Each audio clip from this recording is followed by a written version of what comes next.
Get ready for main dictation, June 1986. Start. Mr. Prime Minister, ladies and gentlemen, it is really very kind of you, Mr. Prime Minister, to have taken the trouble of coming over to this place to inaugurate this 10th conference of our chamber. Our thanks are due to you for responding to our invitation to grace the occasion with your presence in the midst of important activities and duties. I hope you would have had the time to go through the papers sent to you which explain the activities of our chamber. On this happy occasion, we do not wish to trouble you with a number of requests and appeals. As an alert Prime Minister, we are sure that you are already aware of our day-to-day problems, and it is needless for us to enumerate them to you in great detail. Nevertheless, I consider it my duty to bring to your kind notice certain areas in which we would very much like your sympathetic consideration in the light of the facts which are in our favor. Of course, we have been having some appreciation of our difficulties by the departmental officers to some extent, but there is still room for greater understanding of our problems in various aspects. First, let me refer to the problem experienced by our members in the matter of export. We know fully well that it is the duty of those engaged in trade and commerce to step up the export of various items.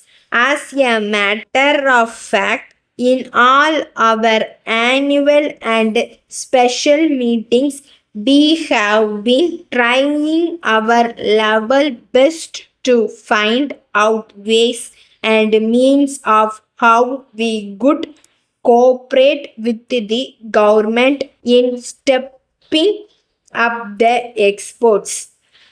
We have to do a lot in this regard.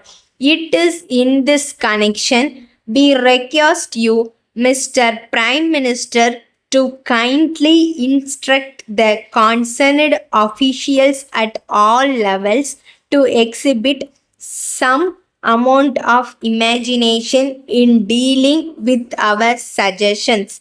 As you know, when it is a question of exporting any item, we have to face many problems like the need to maintain quality, keeping pace with the competitive prices offered by other countries, setting up necessary publicity in other countries, and every so many aspects.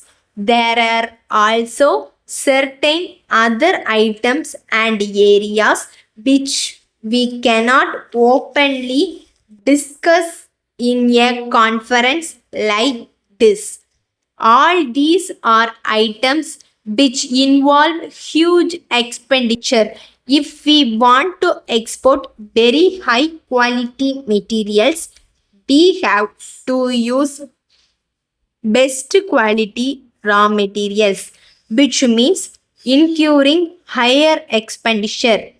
The government must therefore come forward with necessary concessions in the matter of import of some raw materials by way of tax concessions, by way of reduction in license fee, and so many other factors.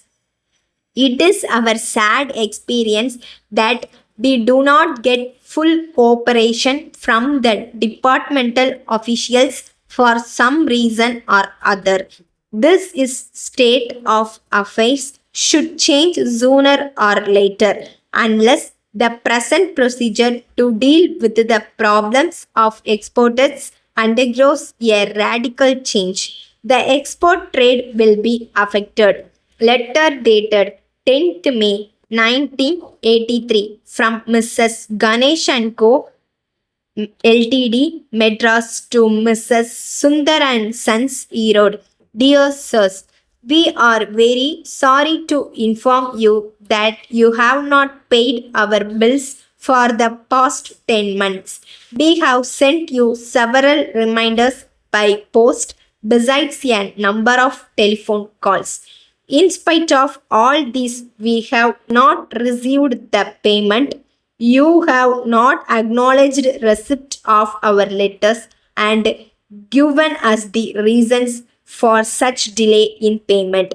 We are aware that in the past you have been very regular in your payments and we have had no occasion at all to make any complaint to you about delayed payments. Suddenly, we find that it has not been possible for you to clear our bills.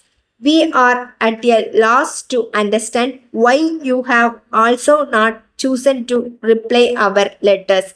We know that in business there may be occasions when we have to face difficulties owing to reasons beyond our control. At such times, we may not be able to meet our commitments to various parties. It is nothing peculiar, but in such circumstances, one has to convince the creditors. Yours faithfully, Staff.